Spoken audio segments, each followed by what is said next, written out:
Que ce soit pour combler le manque de bras ou accélérer la transition agroécologique, la robotique agricole répond à plusieurs enjeux de l'agriculture. C'est pourquoi le secteur se développe avec des emplois à la clé. Mais quels sont les profils recherchés? Quelle formation effectuer? On fait le point avec Michael Jacquemin, président de la PECITA. Alors oui, la robotique agricole fait partie des métiers qui sont en émergence, encore difficilement quantifiables au sein de la PECITA, dans notre base, mais toujours est-il qu'on est de plus en plus sollicité par des constructeurs sur cette thématique. Donc c'est évidemment des métiers qui vont grandir. La robotique, on la connaît déjà depuis de nombreuses années. Les robots de traite vaches laitières, c'est de la robotisation. Et donc on a déjà ces types de métiers au niveau agricole, que ce soit au niveau de la recherche et développement, que ce soit dans la distribution, la commercialisation, l'entretien. Alors les formations, elles sont très larges.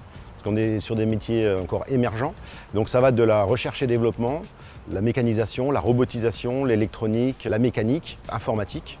Et comme tous les secteurs de l'agriculture, la porte reste ouverte pour les personnes ne venant pas du milieu agricole. Mais il faut quand même remplir quelques conditions. Le préalable, déjà premièrement, c'est être bilingue. Parce que sur ces nouvelles technologies, évidemment, l'anglais est nécessaire, indispensable. Et puis ensuite, quand même, avoir une petite notion de ce qu'est l'attente utilisateur. Donc même si on n'est pas du milieu agricole, au minimum s'y intéresser pour proposer justement à ce monde agricole des outils qui seront utilisés, qui correspondent à leurs attentes. Et dans la voie de formation à privilégier, j'ai envie de dire, c'est l'alternance. Et là, concrètement, on est sur le terrain. D'autant plus que le terrain, lui, reste connecté à ces évolutions technologiques. Il y a toute la partie utilisation.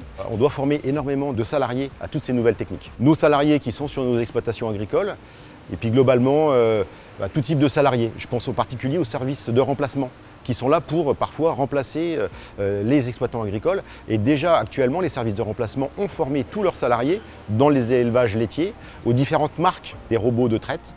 Et donc c'est ça aussi le sujet, c'est d'avoir des outils qui soient facilement utilisables par tout type de salariés.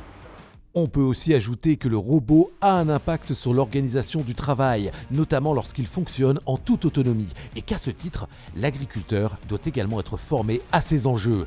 En conclusion, le secteur de la robotique agricole est donc ouvert à des profils qui ne sont pas nécessairement nouveaux, mais très variés, qu'ils soient issus du milieu agricole ou non. Ces technologies évoluant très vite, la clé est surtout de s'adapter et apprendre tout au long de sa carrière, que ce soit pour connaître les problématiques de terrain pour les concepteurs, comme pour maîtriser ces nouvelles technologies côté utilisateur.